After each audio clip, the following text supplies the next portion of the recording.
আজকে আমরা দশম শ্রেণীর প্রথম পর্যায়ক্রমিক মূল্যায়ন 2026-27 শিক্ষাবর্ষের ভূগোল বিষয়ের সম্পূর্ণ উত্তর সহ নমুনা প্রশ্নপত্র সেট 2 সম্পর্কে আলোচনা করব। তো চলো এই ভিডিওতে আমরা দেখে নিই ক্লাস 10-এর ফার্স্ট ইউনিট টেস্ট 2026-27 শিক্ষাবর্ষের জিওগ্রাফি সাবজেক্টের এই কোশ্চেন পেপার এবং তার উত্তরগুলো। তো দেখো এখানে তোমাদের ফার্স্ট ইউনিট টেস্ট বা ফার্স্ট সামেটিভ এক্সামে 40 নম্বরের পরীক্ষা হয় এবং সময় থাকে 1 ঘন্টা 30 মিনিট। যদি এই প্রশ্নদের পিডিএফ ফাইলগুলো তোমরা পেতে চাও আমাদের অ্যাপটিকে ডাউনলোড করবে। অ্যাপের লিঙ্ক ডেসক্রিপশন বক্সে দেওয়া আছে, সহজ লেসন অ্যাপের লিঙ্ক এবং পেইড কোর্সের মধ্যে কিন্তু দেওয়া থাকবে, চাইলে তোমরা সেখান থেকে এর পিডিএফ ফাইলগুলোকে নিতে পারো। দেখো এখানে প্রথমে যেটা রয়েছে বিভাগ ক, 1 নম্বর থেকে বলা হচ্ছে সঠিক উত্তরটি বেছে নাও। এখানে 8টি প্রশ্ন দেওয়া আছে এবং প্রতিটার মান 1 নম্বর করে।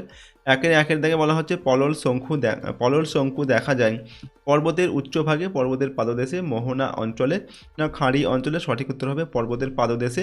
এরপর সমুদ্র উপকূলে অবস্থিত হিমবাহ উপত্যকাকে বলে হিমদ্রোণী। ঝুলন্ত উপত্যকা ফিয়র্ড না করি, সঠিক উত্তর লিখবে ফিয়র্ড। এরপর ঝুলন্ত উপত্যকায় সৃষ্টি হয় হিমরেখা, জলপ্রপাত, ক্রেভাস না বার্গস্টোন, এখানে সঠিক উত্তর হবে জলপ্রপাত। তারপর হচ্ছে সমপ্রায় ভূমিতে অবস্থিত গোলাকার অনুচ্চ টিলাকে বলে গৌড়, টিল, ইয়ারদাং না মোনাডোনাক, সঠিক উত্তর এখানে হবে মোনাডোনাক। ওকে, এরপর দেখো 5 নম্বর দেখে ভারতের সরলবর্গীয় বনভূমি যে অঞ্চলে দেখা যায় সেটা উপকূল অঞ্চল, মালভূমি অঞ্চল, গাঙ্গেয় সমভূমি অঞ্চল, হিমালয় পার্বত্য অঞ্চল। উত্তর হচ্ছে হিমালয় পার্বত্য অঞ্চল। ভারতের নবীনতম রাজ্যটি হল ছত্তিশগড়, ঝাড়খণ্ড না উত্তরাখণ্ড না তেলেঙ্গানা। তো ভারতের নবীনতম রাজ্যটি হচ্ছে তেলেঙ্গানা। এশিয়ার বৃহত্তম লেগুন হলো চিল্কা, উলার, নৈনিতাল, পুলিকট, এখানে উত্তর হবে হচ্ছে চিল্কা। দক্ষিণ ভারতের সর্বোচ্চ পর্বতশৃঙ্গ আনাইমুদি, নীলগিরি, ধূপগড় না দোদাবেতা, এখানে উত্তর হচ্ছে আনাইমুদি, দক্ষিণ ভারতের সর্বোচ্চ পর্বতশৃঙ্গ। বিভাগ খতে 2 নম্বর দাগে নিচের প্রশ্নগুলির নির্দেশ অনুযায়ী উত্তর দাও। 1 × 8 = 8, 2 এর 1 শূন্যস্থান পূরণ করো। 1 × 4 = 4। ভারতের জলবায়ু ড্যাশ প্রকৃতি, তো ভারতের জলবায়ু ক্রান্তীয় মৌসুমী প্রকৃতির। গ্রাবরেখা হিমবাহের ড্যাশ কাজের ফলে সৃষ্ট ভূমিরূপ, তো গ্রাবরেখা হিমবাহের সঞ্চয় কাজের ফলে সৃষ্ট ভূমিরূপ। মালাবার উপকূলের হ্রদগুলিকে ড্যাশ বলে, মালাবার উপকূলের হ্রদগুলিকে কয়াল বলে। পৃথিবীর উচ্চতম জলপ্রপাত হলো ড্যাশ, পৃথিবীর উচ্চতম জলপ্রপাত হচ্ছে ভেনেজুয়েলার অ্যাঞ্জেল। এরপর হচ্ছে 1টি বা 2টি শব্দ উত্তর লিখতে হবে। 1 × 4 = 4। হিমাদ্রি হিমালয়ের 2টি শৃঙ্গের নাম লেখো। তো হিমাদ্রি হিমালয়ের 2টি শৃঙ্গ হচ্ছে কাঞ্চনজঙ্ঘা ও মাউন্ট এভারেস্ট। শিলাময় মরুভূমিকে কি বলে, তো এখানে লিখবে হামাদা বলে। ঠিক আছে, অনেকগুলি ড্রামলিন একত্রে থাকলে ভূমিরূপটি কেমন দেখতে হয়, তো ঝুড়ি ভর্তি ডিমের মতো দেখতে হয়। তারপর দেখো কোন মৃত্তিকায় কার্পাস উৎপাদন ভালো হয়, তো কৃষ্ণ মৃত্তিকায় কার্পাস উৎপাদন ভালো হয়।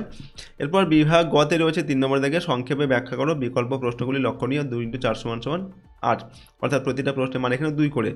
ষষ্ঠ ঘাতের সূত্র কি, দেখো উত্তর লিখবে নদী বিভিন্ন প্রক্রিয়ায় ক্ষয়প্রাপ্ত শিলাখণ্ড, নুড়ি, কাঁকড়, বালি, পলি, কাদা ইত্যাদি বহন করে থাকে। নদীর এই বহন ক্ষমতা তার জলের পরিমাণ ও স্রোতের বেগের উপর নির্ভর করে।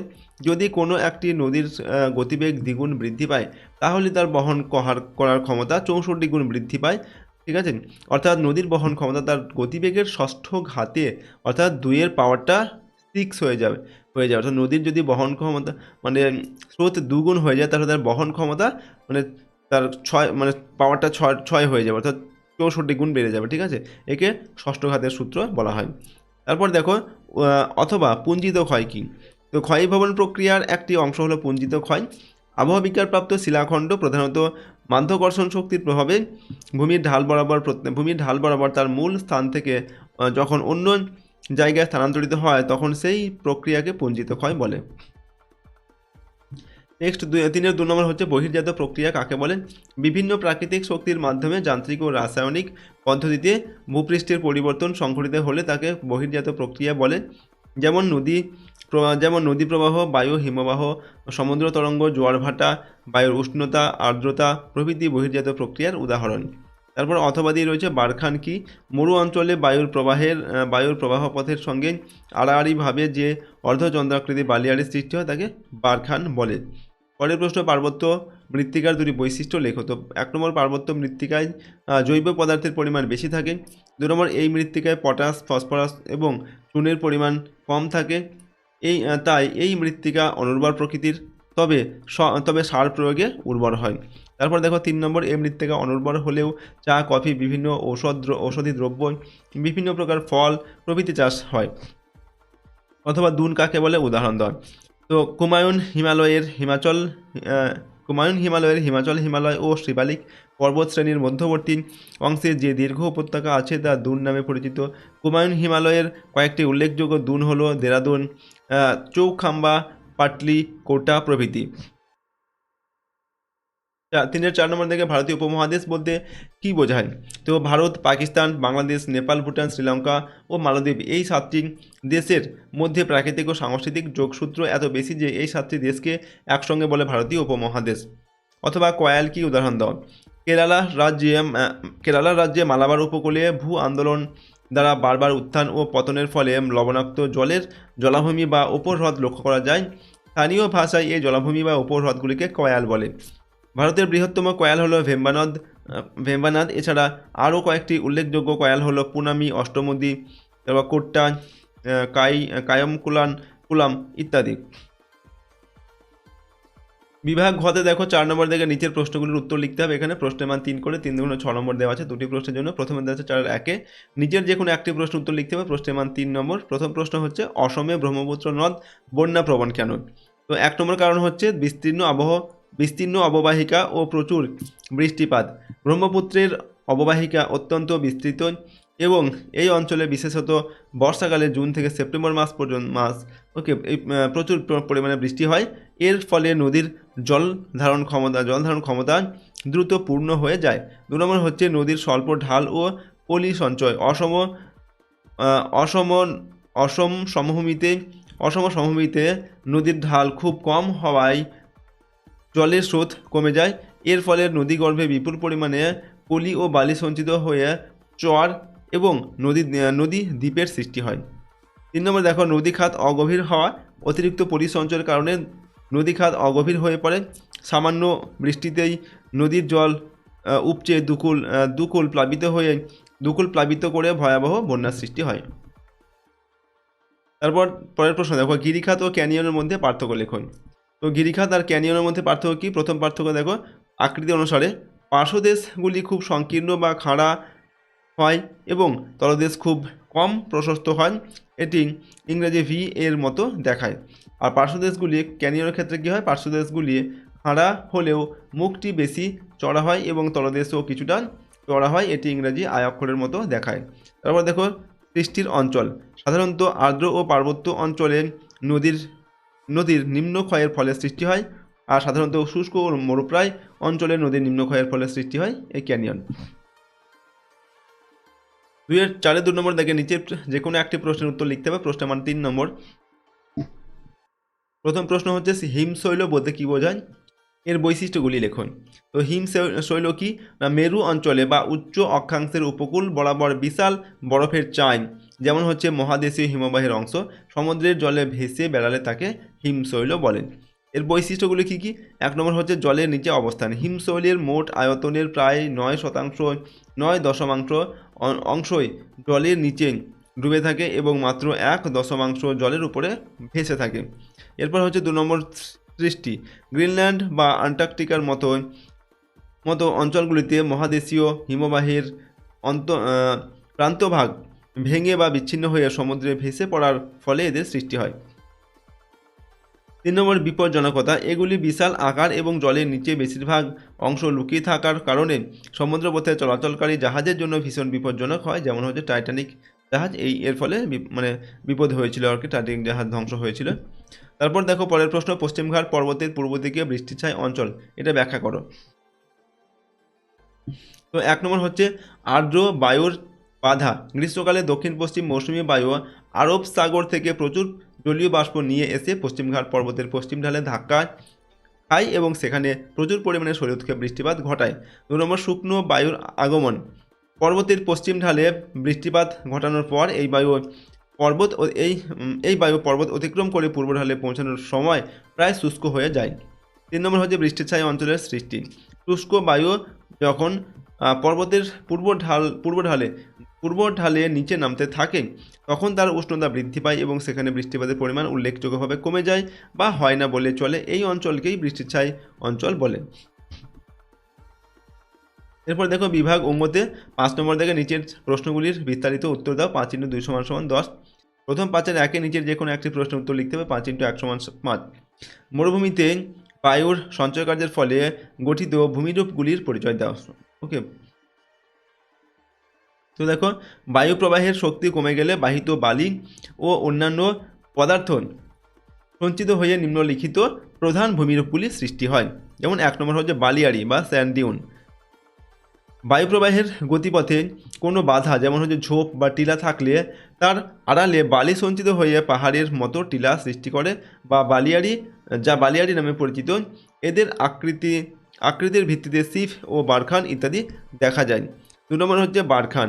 মরুভূমিতে বায়ুপ্রবাহের দিকে ধনুকাকৃতি বা অর্ধচন্দ্রাকৃতি বালিয়াড়িকে বারখান বলে। এর দুটি শিং বা প্রান্ত বাতাসের গতির দিকে প্রসারিত থাকে। 3 নম্বর হচ্ছে লোয়েস। মরুভূমি থেকে বায়ু দ্বারা সূক্ষ্ম পলি বা ধূলিকণা বহুদূর বাহিত হয়ে যখন আর্দ্র অঞ্চলে সঞ্চিত হয়ে বিস্তীর্ণ সমভূমি গঠন করে তখন তাকে লোয়েস সমভূমি বলে, যেমন হচ্ছে চীনের হুয়াংহো অববাহিকা।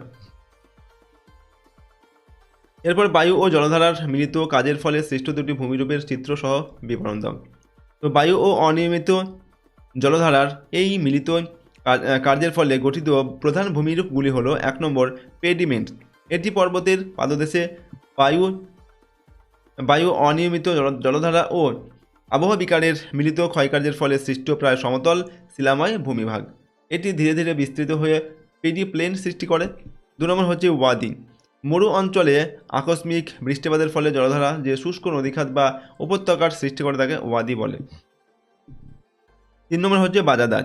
পর্বতের পাদদেশ থেকে নেমে আসা অস্থায়ী জলধারা বা স্রোত কললশঙ্কু রূপে নুড়ি, পলি, নুড়ি ইত্যাদি সঞ্চয় করে। এই একাধিক পললশঙ্কু পরস্পর যুক্ত হয়ে যে বিস্তৃত ঢালু সঞ্চয়জাত ভূমি সৃষ্টি করে তাকে বাজাদা বলে। 4 নম্বর দেখো প্লায়া। প্লায়া হলো মরু অঞ্চলের বাজাদার কেন্দ্রে বা অবনমিত স্থানে সৃষ্ট একটি অস্থায়ী লবণাক্ত হ্রদ। বৃষ্টির জল জমা হওয়ার পর তীব্র বাষ্পীভবনে জল দ্রুত শুকিয়ে যায় এবং হ্রদের তলদেশে লবণ ও শুষ্ক কাদার পুরু স্তর জমা হয়। এই লবণাক্ত সমতল ভূমি হলো প্লায়া। 5-এর 2 নম্বর নিচের যে কোনো একটি প্রশ্নের উত্তর দাও। 5 × 1 = 5। তো দেখো গঙ্গা নদীর গতিপথ বর্ণনা করো। 1 নম্বর হচ্ছে উৎস ও উচ্চ গতি। উত্তরাখণ্ড রাজ্যের গঙ্গোত্রী হিমবাহের গোমুখ থেকে ভাগীরথী নামে নদীর উৎপত্তি। দেবপ্রয়াগে অলকানন্দার সাথে মিলিত হয়ে এটি গঙ্গা নামে হিমালয়ের সংকীর্ণ উপত্যকা দিয়ে প্রবাহিত হয়। 2 নম্বর হচ্ছে মধ্যগতি। নদীটি হরিদ্বারের কাছে সমভূমিতে নেমে আসে। এরপর উত্তরপ্রদেশ, বিহার ও পশ্চিমবঙ্গের মধ্য দিয়ে প্রবাহিত হওয়ার সময় নদীটি বিভিন্ন উপনদী যেমন হচ্ছে যমুনা, কোসি এর সাথে মিলিত হয়ে এর গতিপথ বিস্তৃত হয়। এরপর হচ্ছে দেখো 3 নম্বর পয়েন্ট, নিম্নগতি ও মোহনা। পশ্চিমবঙ্গে প্রবেশ করে এটি মুর্শিদাবাদের কাছে দুটি শাখায় বিভক্ত হয়। একটি ভাগীরথী হুগলি নামে দক্ষিণে এবং অপরটি পদ্মা নামে বাংলাদেশে প্রবেশ করে। সবশেষে বঙ্গোপসাগরে এর বিশাল বদ্বীপ সৃষ্টি হয়। তারপর দেখো পূর্ব হিমালয়ের ভূপ্রাকৃতিক বৈশিষ্ট্য সম্পর্কে আলোচনা করো। তো 1 নম্বর হচ্ছে বিস্তৃতি। এই অংশটি নেপালের পূর্ব থেকে অরুণাচল প্রদেশ পর্যন্ত বিস্তৃত এবং অপেক্ষাকৃত সংকীর্ণ। 2 নম্বর উচ্চতা। এখানকার পর্বত শৃঙ্গগুলির গড় উচ্চতা কম হলেও কাঞ্চনজঙ্ঘার মতো উঁচু শৃঙ্গ রয়েছে বা আছে। বৃষ্টিপাত কেমন না মৌসুমি বায়ুর প্রভাবে এই অঞ্চলে বৃষ্টিপাতের পরিমাণ অত্যন্ত বেশি। অরণ্য কীরকম, এখানে বেশি বৃষ্টির কারণে এখানে ঘন চিরহরিৎ অরণ্য দেখা যায়। 5 নম্বর হচ্ছে নদী। এই অঞ্চলের নদীগুলি যেমন তিস্তা, ব্রহ্মপুত্র খরস্রোতা এবং এদের ক্ষয় ক্ষমতা খুব বেশি। তো এই ছিল দেখো তোমাদের ক্লাস 10 বা 10ম শ্রেণীর ফার্স্ট ইউনিট টেস্ট বা ফার্স্ট সামেটিভ এক্সাম 2026-27 শিক্ষাবর্ষের ভূগোল বা জিওগ্রাফি সাবজেক্টের একটি মডেল কোশ্চেন পেপারের সম্পূর্ণ উত্তর। প্রশ্নোত্তরগুলো তোমরা ভালোভাবে প্র্যাকটিস করে নেবে। এরপর তোমাদের আরও কয়েকটি প্রশ্নোত্তর আমি দেবো। প্রশ্নোত্তরের সেট টোটাল 4-5টি সেট দেওয়া হবে। তো 4-5টি সেট যদি তোমরা প্র্যাকটিস করে নাও তাহলে তোমাদের ফার্স্ট সামেটিভ এক্সামে কিন্তু এই সেটগুলোর মধ্যে থেকে তোমরা কিন্তু প্রশ্ন কমন পাবে, ঠিক আছে। যদি এই প্রশ্নোত্তরের পিডিএফগুলো তোমরা পেতে চাও আমাদের অ্যাপটিকে ডাউনলোড করবে। সহজ লেসন অ্যাপের লিঙ্ক ডেসক্রিপশন বক্সে দেওয়া আছে এবং পেইড কোর্সের মধ্যে থেকে চাইলে তোমরা এর পিডিএফগুলোকে নিতে পারো, ঠিক আছে। এবং গুগল প্লে স্টোরে গিয়ে তোমরা সহজ লেসন লিখে সার্চ করলে তোমরা কিন্তু অ্যাপটিকে পাবে। তো সেখান থেকে তোমরা অ্যাপটিকে ডাউনলোড করে নেবে গুগল প্লে স্টোরে গিয়ে। ওকে, যারা প্রথমবার ইনস্টল করছো তারা কিন্তু এখানে রেজিস্টার করবে, নাম, এখানে mobile number, email ID, state হচ্ছে ওয়েস্ট বেঙ্গল লিখবে, আর সিটি নিজের এলাকার নাম লিখবে, তারপর একটা পাসওয়ার্ড লিখবে, নিজের মতো তৈরি করে পাসওয়ার্ডটা দেবে, দিয়ে রেজিস্টার করবে। পরের বার লগ ইন করার সময় সেম ফোন নাম্বার আর সেম মোবাইল নাম্বার দিয়ে লগ ইন করবে। আর যারা আগের থেকে ইনস্টল করে রেখেছে তারা অ্যাপটিকে আপডেট করে নেবে এবং অ্যাপটিতে অবশ্যই এখান থেকে একটা 5 স্টার রেটিং দিয়ে এখানে পোস্ট করবে, ঠিক আছে। এরপর আমি তোমাদের অ্যাপটিকে ওপেন করে দেখিয়ে দিচ্ছি কীভাবে অ্যাপটিকে তোমরা ব্যবহার করবে। প্রথমে অ্যাপটিকে ওপেন করার পর তোমাদের স্ট্রিম সিলেক্ট করতে হবে, তার জন্য সবার উপরে এখানে ক্লিক করবে। এখানে ক্লিক করে এই অংশগুলোকে তোমরা সিলেক্ট করে নেবে। দেখো তোমাদের ক্ষেত্রে এরকমভাবে সাদা হয়ে থাকবে, তো এই তোমরা কী করবে, এবার ট্যাপ করে এগুলোকে সিলেক্ট করে নিয়ে সেভ চেঞ্জ বাটনে ক্লিক করে ইয়েস বাটনে ক্লিক করবে। তাহলে অ্যাপটি তোমাদের সামনে সমস্ত কোর্সগুলি খুলে যাবে, অ্যাপের মধ্যে যে কোর্সগুলো রয়েছে। এরপর নিচে এই দেখো একটা অংশ আসছে, এটাকে এই ক্রস চিহ্নে ক্লিক করে কেটে দেবে। দেখো এখানে প্রথমে রয়েছে অল কোর্স, এখানে ক্লিক করলে তোমরা সমস্ত ক্লাসের কোর্সগুলো এখান থেকে দেখতে পাবে। এখানে ফ্রি ভিডিওস থাকবে, এখানে ফ্রি কোর্স থাকবে, এখানে ইবুকস থাকবে, এখানে ডেইলি কুইজ দেওয়া থাকবে কিছু। এখানে দেখো তোমাদের মাই পেড কোর্স, মানে যে কোর্সে তুমি পারচেস করবে সেটা এই কোর্স এখানে ক্লিক করে দেখতে পাবে, এবং এখানে লাইভ ক্লাস যখন হবে তখন এখানে দেখতে পাবে, ঠিক আছে। আর নিচের হচ্ছে এইগুলো হচ্ছে পেড কোর্স, চাইলে যে কোনো ক্লাসের তুমি পেড কোর্স নিতে পারো। যেমন এখানে ক্লাস 10-এর যে পেড কোর্স রয়েছে বাংলা, হিস্ট্রি, জিওগ্রাফি আর হচ্ছে ইংলিশ। এর ডিটেলস দেখতে চাইলে প্লে লিস্টে ক্লিক করতে হবে, আর বাই করতে চাইলে এখানে বাই নাও অপশানে ক্লিক করতে হবে। 299 এর ভিডিও এবং পিডিএফগুলো কিন্তু দেওয়া হচ্ছে। তো প্লে লিস্টে ক্লিক করে তুমি এখানে ডিটেলসগুলো এখান থেকে পড়ে নিতে পারো বা চেক করে নিতে পারো। এখানে বাই নাও যে অপশন দেওয়া আছে সেখানে ক্লিক করে তোমাকে অনলাইনে পেমেন্ট করতে হবে, তারপর তুমি এই কোর্সটাকে কিন্তু অ্যাক্সেস করতে পারবে। এখানে কন্টেন্টে ক্লিক করে তুমি দেখতে পাবে কী কী রয়েছে। সাবজেক্ট ওয়াইজ দেখো বেঙ্গলি, হিস্ট্রি, জিওগ্রাফি এবং ইংলিশ রয়েছে। তো বেঙ্গলিতে আমি যদি ক্লিক করি প্রথমে পিডিএফগুলো চলে আসবে। পিডিএফে যদি আমি ক্লিক করলাম এখানে, তো পিডিএফগুলো সমস্তগুলো এখানে চলে আসবে। সমস্ত সাবজেক্ট মানে অধ্যায়ভিত্তিক যে সমস্ত প্রশ্নোত্তরের পিডিএফ থাকবে, মডেল কোশ্চেন পেপার্স রয়েছে, ঠিক আছে। তোমাদের ব্যাকরণের যে পিডিএফ সেগুলো সব কিছু এখানে দেওয়া আছে, প্রশ্নোত্তরের পিডিএফ ফাইলগুলো দেওয়া আছে। তো এখানে ক্লিক করে তুমি প্রথমে পারচেস করতে হবে, তারপর কিন্তু এখান থেকে তুমি ডাউনলোড করতে পারবে এই পিডিএফগুলোকে, ওকে।